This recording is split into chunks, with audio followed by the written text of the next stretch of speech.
Thank you, Mr. Chairman. I appreciate the recognition, and I want to thank our colleagues for being here, and particularly thank the staff for all the hard work that was done. The chairman did that in our conference last night and this morning, and I think it's really important that we show our keen appreciation to the staff on both sides of the aisle for the great work that's been done here. I want to say that I associate myself with the comments that the chairman has made and some of the comments that the ranking member has made, too. I think it's important that we point out to our colleagues as well as to the public that we all want to get back to regular order and that the House, in effect, has gone through regular order. We did last year pass 6 of our appropriations bills, and the Senate wouldn't take any of them up. It was clear that the Senate wouldn't take any of them up, and so we find ourselves in this position to pass this omnibus if we don't want to see the government shut down. I think it's also important to note that this bill has been negotiated among the White House, the Senate, and the House, and the different groups within there.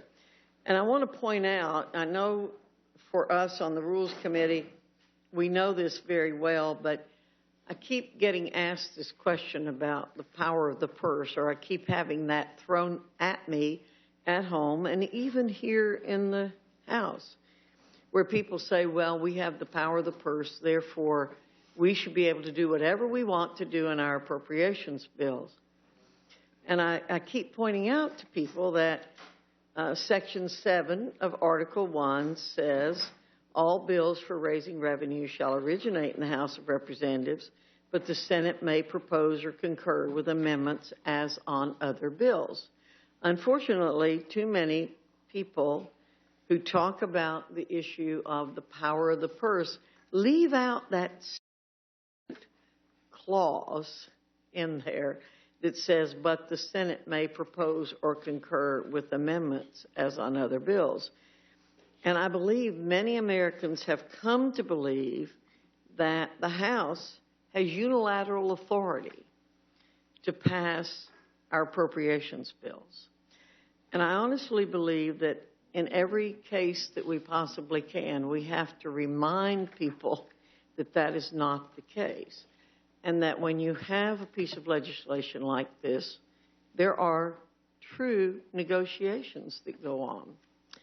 And I really appreciated Speaker Ryan being very forthright in our conference about how these negotiations did occur and how we could not get everything we wanted.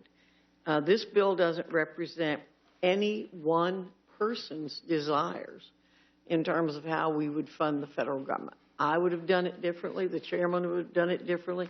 Chairman Sessions would have done it differently. Dr. Burgess would have done it differently.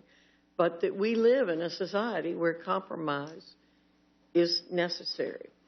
And I think that, again, while it's not everything I'd like it to be, I've been reminding a lot of my colleagues this morning that what's before us is what we have to vote on, not what we wanted to have, not what's left out of the bill, but what is there.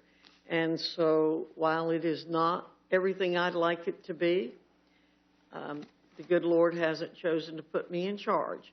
Therefore, I have to deal with deal with what our colleagues put together. And I just want to say thank you again for all the effort that's gone into this.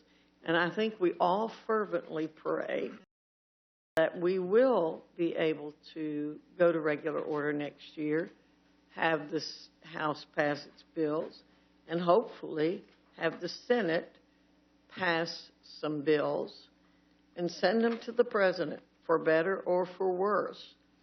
And then let the American people see, again, the process play out in that way. So, with gentlelady yield, I'd be happy to yield. I really appreciate your remarks about regular order. we will have regular order only when the Senate passes these bills. If they don't pass the bills, we've got to go to an omnibus like we've done this year. Now, they've got a rule over there, apparently, that says you can't bring up any bill unless you've got 60 votes, even an appropriations bill to keep the government operating. You've got to have 60 votes. Whatever happened to majority rule? If the Senate would abide by majority rule on appropriations bills only, to let them be brought up and considered at least, we could break this logjam and no longer have these huge bills that a lot of people don't know what's in them.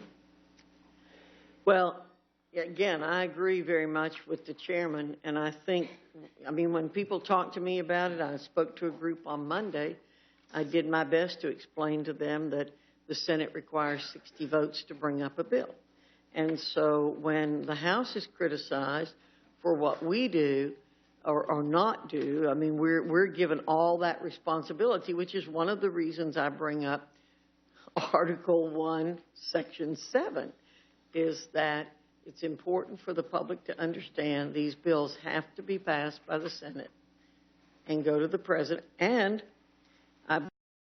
it was the ranking member, Mrs. Lowy, who pointed out that this was done, what's been done here, will avoid a threat by the White House.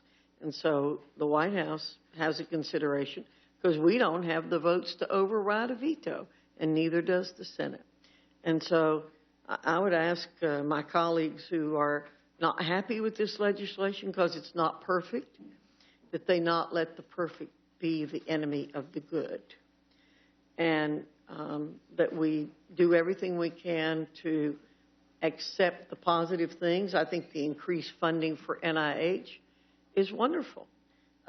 Not putting in this bill legislation that would bail Puerto Rico out and set a new precedent for what is done in terms of bankruptcy is a good thing. So I think a lot of the times we have to accept what's not in the legislation as a good thing and not grieve about what didn't get in that we'd like to have in. So thank you both very much. And again, thank the staff for their hard work.